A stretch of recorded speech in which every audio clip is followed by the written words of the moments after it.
살아계신 하나님 아버지, 감사와 찬송과 영광을 올려드립니다. 오늘도 생명을 주시고 새날을 허락하시고 건강도 허락하시고 저희들의 발걸음을 아버지의 집으로 옮겨주시고 이 주님의 몸된 교회에 이 은혜의 보좌 앞으로 저희들을 불러주셔서 찬송케 하시고 기도하게 하시고 생명의 말씀을 듣게 하시니 아버지 감사합니다. 아버지 하나님, 어제와 똑같아 보이는 오늘이라고 생각할 수 있으나 어제와 다른 새날임을 다시 한번 깨닫게 하시고 이제 내일 어제로는 과거로는 돌아갈 수 없듯이 오늘 주신 새 생명과 새날과 새로운 한날을 살아갈 때에 오늘 주시는 말씀을 붙잡고 그 말씀대로 피동되고 그 말씀대로 살아가는 제가 되게 해주시고 이 자리에 있는 새벽 성도들과 이 말씀을 듣는 모든 성도들이 되어지도록 주님 은혜 내려 주옵소서. 아멘. 아버지, 이 시간 말씀하여 주옵소서. 저희가 듣겠습니다. 예수 그리스도의 이름으로 축복하며 기도하옵나이다. 아멘. 아멘. 자, 7장을 어제 우리가 봤는데 7장에서 성도와 율법의 관계를 혼인 관계를 비유해서 이야기를 했습니다. 과거의 남편이 율법이었다면 새 남편은 예수 그리스도다. 과거의 법이 율법이었다면 새 계명을 내가 내게 주노니라고 말씀하신 예수 그리스도가 율법의 마침이요 완성이다 라고 하셨듯이, 그러니까 예전에는 우리가 율법의 아래에 있었다면 이제는 예수 그리스도 아래에, 예전에는 율법에 얽매여 있었다면 이제는 예수님과 연합됐다라는 측면에서 그 생각을 가지고 이걸 보셔야 이해가 빠릅니다. 그래서 예수 그리스도와 연합된 후에는, 그게 이제 7장 6절, 이제는 그 예수 그리스도와 하나 된 연합된 이후에는 우리가 얽매였던 것에 대하여 죽었다. 율법에 대하여는 죽었고, 즉 그래서 율법에서 벗어났다. 이제는 나를 구속하던 그 죄와 사망의 법에서 이제 해방되었다. 자유로워졌다. 이러므로 우리가 영의 새로운 것으로 섬겨야 됩니다. 그러나 예수 그리스도와의 관계는 철저하게 성령을 통해서만 가능하다. 하나님의 나라에 일을 하고 하나님의 주님의 몸된 교회에 충성하고 할 때 필요한 것은 하나님의 영인 새로운 것, 성령, 그것으로만 섬길 수 있다는 것. 하나님의 영이 있는, 성령이 있는 사람의 재물, 하나님의 성령에 피동된 사람의 섬김, 하나님의 영에 피동된 하나님의 사람의 충성이 필요한 거지, 그냥 돈이 필요한 게 아니라, 그냥 자기의 욕심과 열심이 필요한 게 아니라 자기만의 열심과 충성이 필요한 게 아니라는 것입니다. 근데 교회에서는 자기만의 열심과 자기의로 물질을 내고 헌신을 하고 충성을 하는 사람들이 있어요. 그건 오래가지도 못하고 그 결과는 교회가 혼란스럽게 만든다. 그러나 성령에 피동된 사람의 물질, 성령에 피동된 사람의 헌신과 충성은 하나 되게 만듭니다. 결과가 달라요. 그게 특징이에요.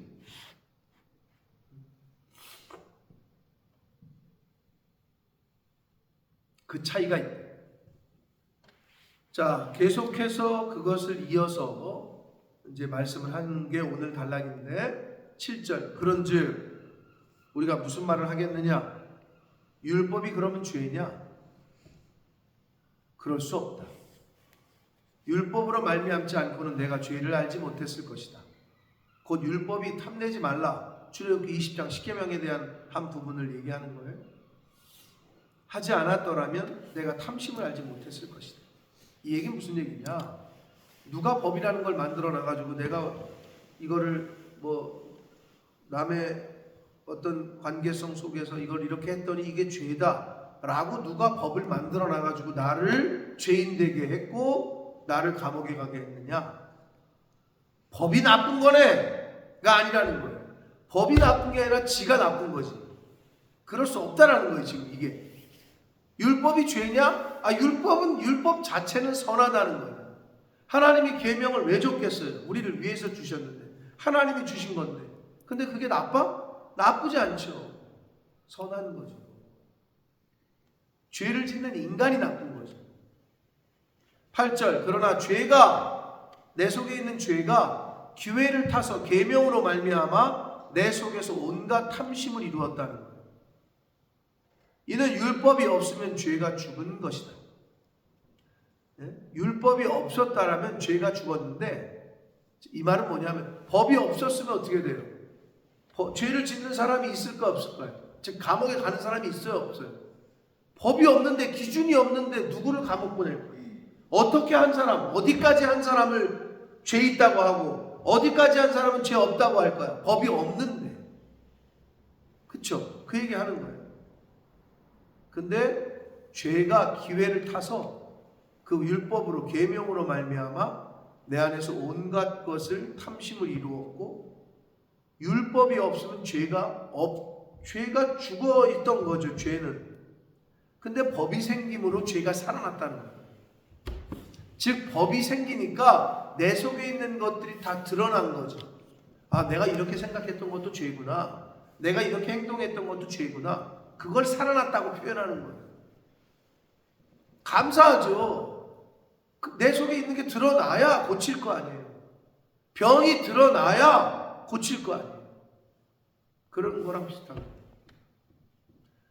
아니 내 속에 있는 암덩어리를 스캔해서 알려주는 MRI가 무슨 죄가 있어? MRI가 감사한 거지. 죄를 드러나게 했으니까 이 얘기를 하는 거야. 하나님이 주신 계명은 선하고 착하고 좋은 거야. 근데 어떻게 계명이 나쁘다고 얘기할 수 있냐는 거죠. 그럴 수 없다는 거예요.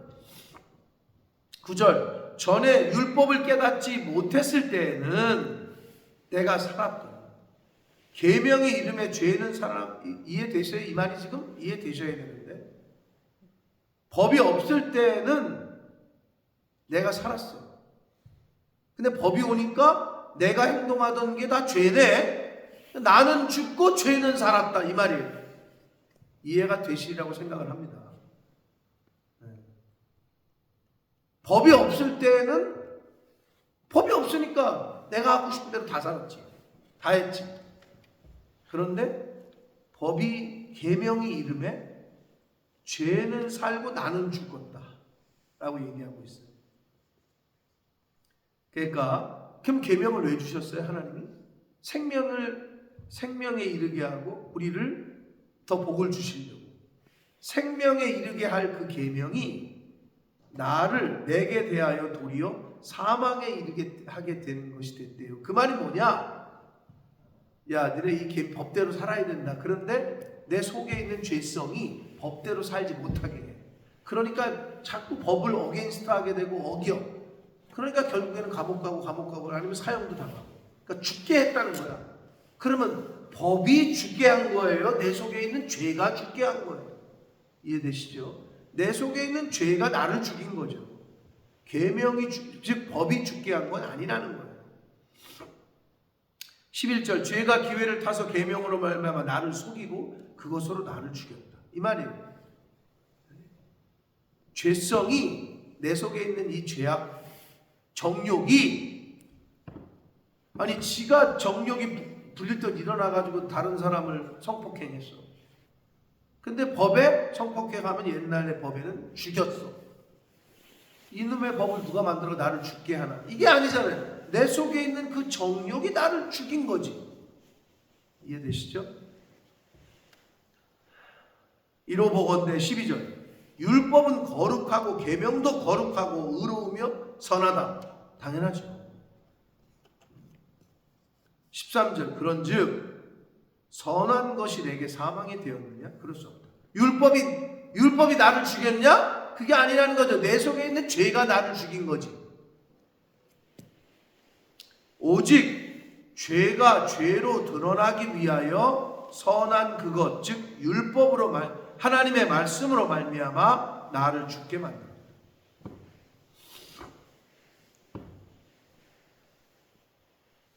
자, 내 안에 있는 암덩어리가 있는데 그것이 MRI를 통해서 발견이 됐고 레이저, 즉 레이저도 빛이죠. 그 빛으로 수술을 해서 암덩어리를 제거했어. 빛이 죄로 얘기하는 암을 죽였지. 네? 죄를 죄로 드러나게 한 게 하나님의 말씀이야. 네? 그러면 그 하나님의 말씀으로 말미암아 내 속에 있는 죄가 드러났어요. 그 죄가 나를 죽게 만들었어요. 암이 나를 죽게 만들었어요. 즉 그전에는 몰랐다는 거지. 그 암 때문에 죽는다는 걸. MRI나 그런 문명의 저기가 없었으면. 그걸 다시 얘기하면 법이 있기 전에는 내가 왜 죽는지도 몰라. 그런데 법이 오고 나서는 내 안에 있는 죄가 결국 나를 죽인다는 거를 내 속에 있는 죄를 죄로 드러나게 했다는 거죠. 이게 죄였구나. 그러니까 법은 의롭고 선하고 착한 거야. 나쁜 건 나지. 근데 자꾸 법이 나쁘대. 누가 이런 법을 만들어가지고 나를 죽게 하느냐. 죽게 한 건 자기 자신의 죄지. 그 얘기를 하는 거예요. 그래서 계명으로 말미암아 율법으로 말미암아 죄로 심히 죄되게 하려 하니라. 결국 율법의 역할은 죄를 드러나게 하는 것이었어요. 결국 율법으로는 생명에 이르게 하지 못하는 거예요. 법을 줬더니 이 법이 인간의 죄를 자꾸 드러나게 해요. 그래가지고 인간들이 죄인인 것을 더 밝히 드러나게 했고 죄인이면 죄값을 받아야 되잖아. 그러니까 죽는 거야. 그러니까 하나님이 보실 때 이거는 완결하지 않아. 그래서 새로운 법인 예수 그리스도를 보내셨고 율법의 완성이요 마침인 예수 그리스도가 필요했던 거예요. 그래서 예수님이 이 땅에 오신 거고 그 새로운 법이 바로 사랑의 법. 자기 자신을 희생해서 예수 그리스도가 우리를 대신해서 대신 죽어주셔요. 왜? 죄의 결과는 사망이니까. 그러니까 내가 죽어야 되는데 예수님이 대신 죽었으니 나는 죽음과 상관이 없게 된 거지. 그거야지. 그러니까 네가 그걸 믿기만 하면 우리 벌어 똑같이 너네도 십자가 지고 다 죽어라. 이랬으면 아무도 구원을 못 받아요. 이거를 믿으면 너가 죽어야 될 거를 예수님이 대신 죽어준 걸로 칠게. 퉁칠게 한마디로. 그거예요. 안 믿으면 내가 죽어야 돼요. 믿으면 그 믿음이 우리를 구원하는 거예요. 그게 바울의 이심칭이에요. 간단하죠. 어떻게 보면.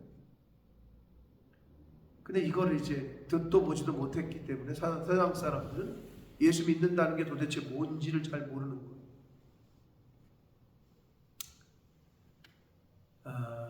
바울의 이 로마서가 어려운 것 같지만 이해하고 보면 너무 간결하고 너무 정확한 교리를 로직하게, 한마디로 우리가 좋아하는 논리적으로 설명을 하고 있어요. 이해가 안 되시면 계속 읽으세요. 이해가 안 되시면 또 물어보시고. 그러라고 교사가 있는 거고, 그러라고 목사가 있는 거고, 그러라고 목자가 있는 거고. 그래도 이해가 안 되면 이제 성령께서 은혜를 주셔야 되지만, 왜? 성령은 진리의 영이고 깨닫게 하시는 영이거든요. 근데 어떨 때는 이런 게 있어요. 저도 내가 얘기를 계속 가르쳐 주는데 이분이 못 알아먹어요. 쉽게 얘기해도 못 알아먹을 때가 있어. 근데 어느 날 본인이 혼자 깨달을 때가 있어. 분명히 그 내가 해준 얘기인데도 못 듣다가 혼자 깨달아.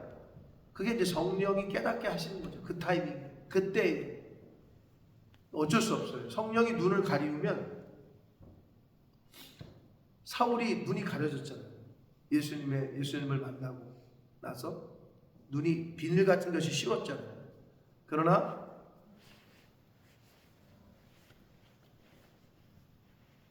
집가에 있는 누구지? 이럴 때 제일 답답해요. 갑자기 기억이 안 나네. 가말리엘? 아나니아죠. 아나니아인가? 아닌 것 같아요. 집가에 있는 아나니아에게 가서 아나니아 선지자인가? 맞는 것 같아요. 다른 사람 아이디어 있어요? 맞아요, 아나니아? 맞는 것 같은데 갑자기 확신이 안 서니까 저기네. 누구에게 가서 안수 받으면 안수 받으라고 얘기하잖아요. 맞아요, 틀려요? 아닌가? 아닌 것 같다. 잠깐만요. 이럴 때 답답한데? 맞아요, 틀려요? 아나니아와 삽비란가 봐요. 나까지 헷갈리게 만들어. 죄송해요. 집가로 가서 아나니아 맞네요. 맞아요? 9장 10절. 아니 그 핸드폰으로 찾으면서도 못 찾아. 아나니아 선지자가 기도하니까 벗겨졌잖아요. 그러니까 이걸 하나님의 성령께서 눈을 열게 해주시고 귀를 열게 하시지 않으면 아무리 얘기해도 못 들어. 그런데 어느 날 본인이 깨닫거나 어느 날 한 번 더 얘기할 때는 그 이전에 걔도 똑같은 얘기를 했는데 그때는 딱 번쩍하는 거예요. 이제 그게 진리의 영이고 성령의 영의 역사다. 사랑하는 성도 여러분, 로마서가 어려운 게 아니에요. 아주 로직한, 아주 논리적이에요. 그러니까 더 정확하죠. 그래서 약간 세상 사람들, 논리적인 거 좋아하는 사람들은 오히려 로마서를 읽으면 좋죠. 교리적이기 때문에. 뭐 이해하셨으리라고 봅니다. 율법은 나쁜 게 아니에요. 아니 법이 내 맘대로 결정을 안 해줬다고 법원을 때려 부셔야 되고 법을 없애야 돼요? 내 맘대로 내가 원하는 무죄 판결을 안 내렸다 그래서 재판관들을 죽여야 돼요? 그런 무법천지 같은, 옛날에 예수님 당시에도 안 그랬고 오늘날의 민주주의 사회에서는 더더군다나 안 되는데 그런 걸 또 얘기하는 사람들이 있어요. 뭐 법원을 때려 부셔야 된다고, 재판관들을 죽여야 된다고. 오늘날에 참 듣기 어려운 말들을 우리가 듣고 있어요. 법은 선한, 착한, 법을 지키지 않는 인간이 나쁜 거지. 내 속에서 있는 그 죄성이 나쁜 거지. 자, 신앙생활은 뭐다? 내 속에 있는 그 죄악, 옛사람의 요소를 하나님의 말씀이 비치니까, 기준이니까 이게 자야 자. 자로 재는 거야. 근데 보니까 미달이야. 모자라. 자를 재. 저울이야. 달았는데 모자라. 그런 거예요. 내 속에 있는 죄성을 죄로 알게 한 것들을 끄집어내고 죽이고 뿌리 뽑고 하는 거. 그래서 사도 바울이 그러잖아요. 나는 매일 죽는다 라는 표현이 바로 옛사람을 매일매일 죽여가는 것. 그게 신앙생활이다. 형식적으로 교회 와서 예배드리고 뭐 성경 읽고 이거는 아주 적인 거고, 진짜 신앙생활은 나라는 나를 자꾸 죽이는 거다. 그래서 새 사람, 성령에 속한 거는 살고 내 육신에 속했던 것은 죽이고, 이거를 하나님 나라에 가는 그 순간까지 하는 거예요. 철저하게. 그게 신앙생활. 그런 신앙생활을 하시는 오늘이 되시고 하나님이 부르시는 그날까지 그렇게 신앙생활, 믿음생활, 교회생활 하시는 저와 성도님들 모두가 되시기를 예수 그리스도 이름으로 축복합니다. 아멘. 살아계신 하나님 아버지, 감사와 찬송과 영광을 올려드립니다. 아버지 하나님, 오늘도 생명을 주셨습니다. 새날도 주셨습니다. 건강도 주셔서 아버지의 집으로 저희들을 올 수 있게 인도해 주셨습니다. 아버지 감사합니다. 아멘. 말씀을 또 들려주셨습니다. 아버지, 그러나 우리가 연약하여 우리 육신의 죄가 아직도 있어서 귀가 막힌 성도가 있습니까? 눈이 닫혀 있는 성도가 있습니까? 하나님의 성령께서 이 시간 찾아가 주셔서 눈이 열려지게 하시고 귀가 열려지게 하시고 마음이 열려지게 하셔서 하나님의 영이 내 안에 좌정하실 수 있도록 하나님의 성령이 나를 지배하시고 내 안에 주인 되어 주실 수 있도록 그렇게 나를 내어드릴 수 있도록 죄에게 나를 내어드리는 육신의 병기로 무기로 사용되어지는 것이 아니라 의의 무기로 하나님의 성령의 무기로 병기로 사용되어지는 저의 삶이 되도록 또 이 자리에 있는 새벽 성도들의 삶과 또 이 말씀을 듣는 모든 성도들의 인생이 그렇게 되어지도록 주님 은혜 내려 주옵소서. 아멘. 예수 그리스도 이름으로 축복합니다.